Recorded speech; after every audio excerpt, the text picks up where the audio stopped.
नमस्कार, मैं हूं कुमार अनिल। देश बदल रहा है, भले ही धीरे धीरे बदल रहा है, लेकिन बदल रहा है।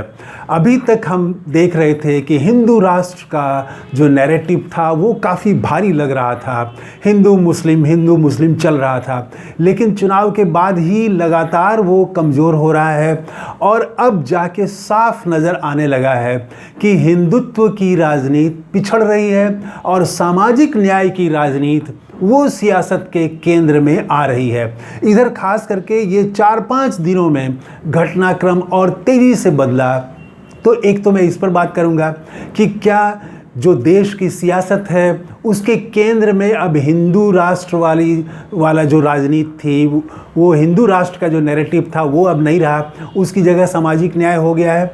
और दूसरा कि राहुल गांधी पर पिछले 3 दिनों से लगातार और ज़्यादा हमला, ऐसे तो वो लगातार ही भाजपा समर्थक हमला करते रहे हैं, लेकिन पिछले 2 दिनों से जब से लैटरल एंट्री वाला मामला आया है, 48 घंटे से राहुल गांधी नाम का भी हैशटैग ट्रेंड कराया जा रहा है, जिसमें राहुल गांधी को कुछ उन पर आरोप लगाए जा रहे हैं कि राहुल गांधी में जो ये परिवर्तन दिख रहा है, ये जो सामाजिक न्याय की बात कर रहे हैं, ये ढकोसला है, ये दिखावा है, ये हिपोक्रेसी है, ये नाटक है और उनका पहले का बयान दिया जा रहा है, दिखाया जा रहा है।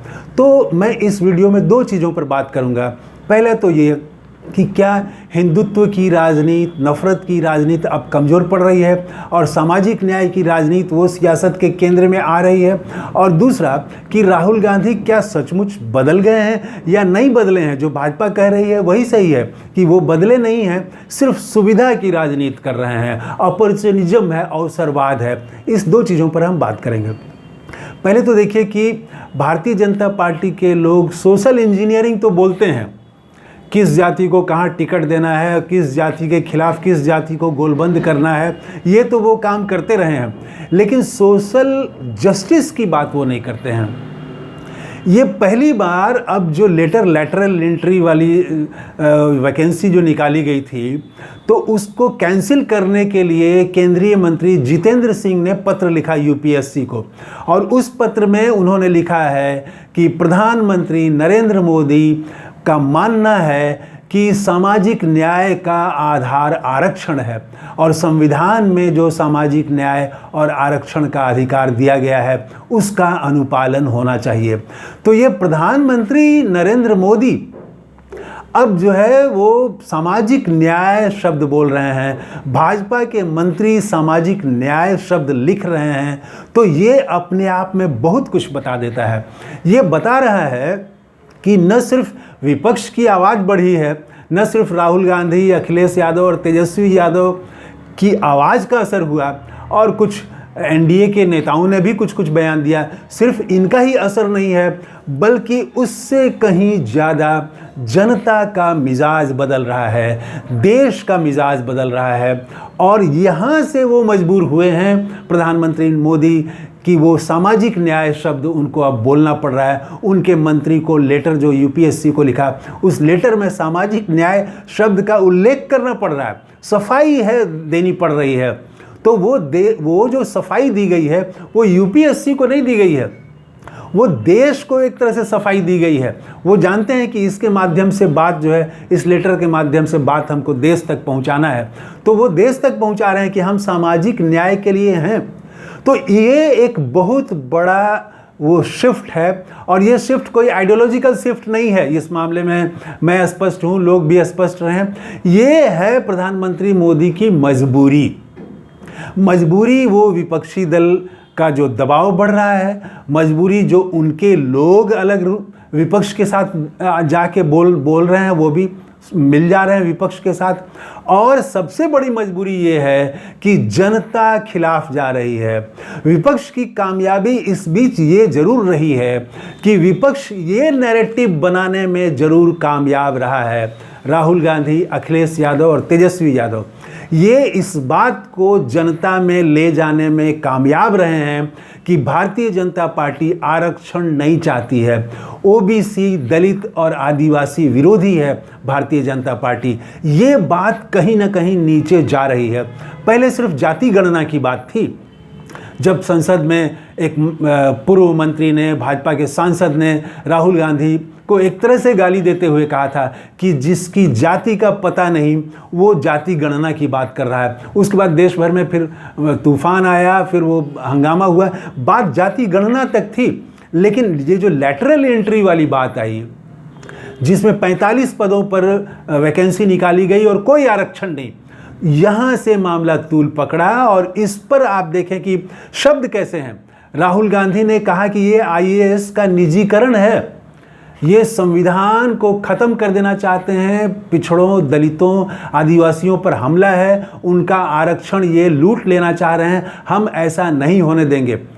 फिर आप राहुल गांधी के शब्द देखिए।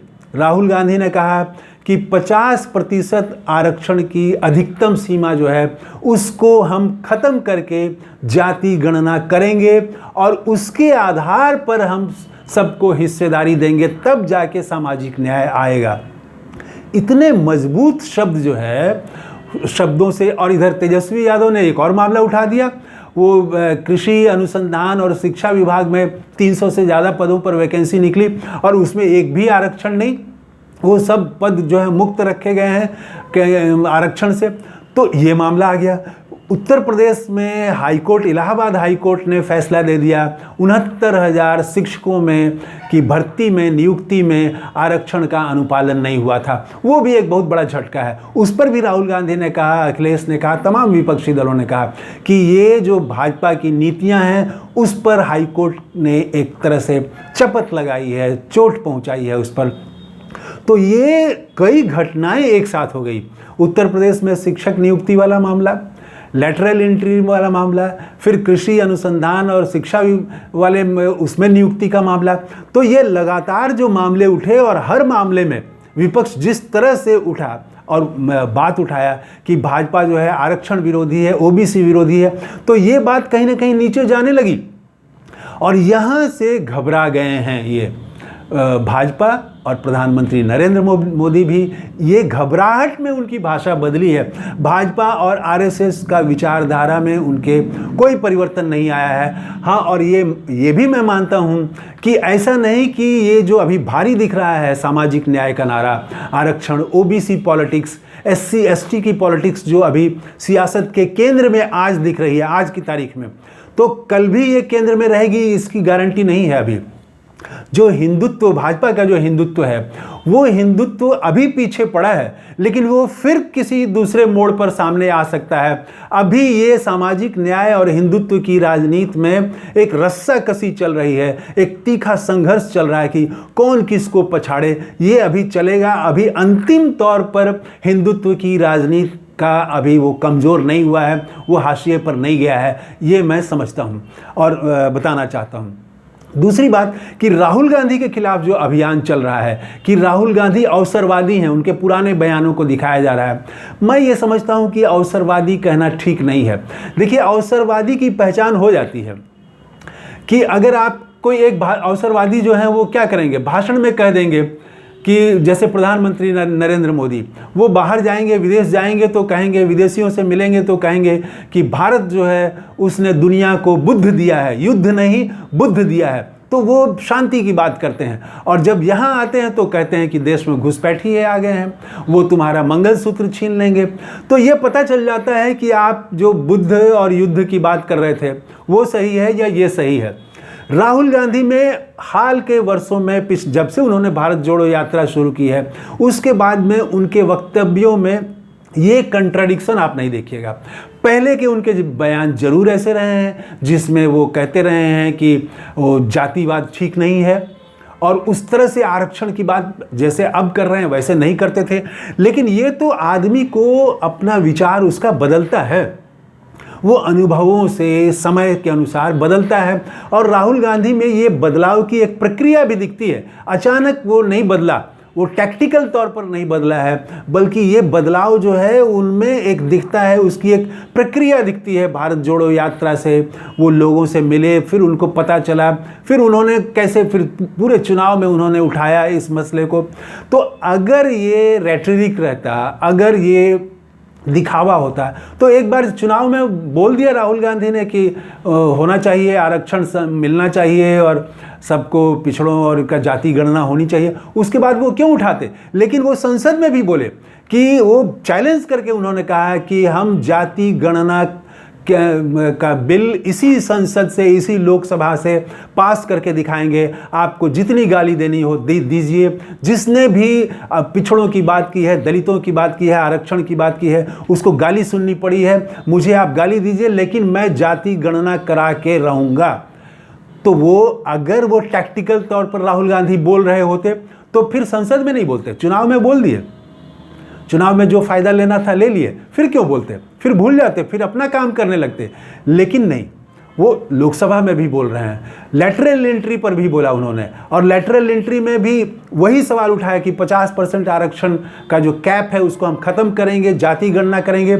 और एक लाइन वो हमेशा जो अडानी अंबानी और समाज में जो आर्थिक विषमता बढ़ रही है, इस मुद्दे को भी जोड़ा लैटरल एंट्री से। उन्होंने कहा कि लैटरल एंट्री के जरिए वो खास कॉरपोरेट, खास पूंजीपतियों के प्रतिनिधि को लाया जा रहा है, और जब ये प्रतिनिधि किसी पोस्ट पर बैठेगा जहां से नीति तय होगी तो वो किसके लिए नीति बनाएगा? जाहिर है वो अपने कॉरपोरेट के लिए बनाएगा। और राहुल गांधी ने सेबी का उदाहरण दिया कि सेबी का चेयरपर्सन जो बनाया गया वो यही काम कर रहे थे, उनके ट्वीट में उन्होंने सीधा साफ लिखा है। तो ये राहुल गांधी में दिखावा नहीं है, अवसरवाद नहीं है, हिपोक्रेसी नहीं है, ये राहुल गांधी में खुद का स्वयं का ये बदलाव दिखता है जो उन्होंने देखा, समझा, और वो लगातार उसी दिशा में बढ़ रहे हैं, उसी दिशा में बढ़ रहे हैं। वो उन्होंने समझ लिया है कि भारत की राजनीति का, भारत का विकास, भारत की राजनीति, भारत की सियासत दलित, पिछड़े और आदिवासी को आगे करके उसका हक दिलाए बगैर भारत समृद्ध नहीं हो सकता है, और पूरे राजनीति को वो यहाँ पर ले आए हैं। तो फिलहाल स्थिति ये है, आज की तारीख की स्थिति ये है कि हिंदुत्व जो है वो, उसकी राजनीति, नफरत की राजनीति ये पिछड़ रही है, और सामाजिक न्याय की राजनीति, जो दलितों, पिछड़ों, आदिवासियों की बात, ये बात की गूंज अब राजनीति में ज़्यादा सुनाई पड़ रही है। लेकिन ये लड़ाई अभी ख़त्म नहीं हुई है, इस गूंज को बनाए रखना पड़ेगा। अंतिम तौर पर नफरत की राजनीति, बांटने वाली राजनीति की हार अभी नहीं हुई है, ये लड़ाई अभी लंबी चलेगी। तो कैसा लगा ये वीडियो, कमेंट करके ज़रूर बताइएगा। तो थैंक यू, धन्यवाद, जय हिंद।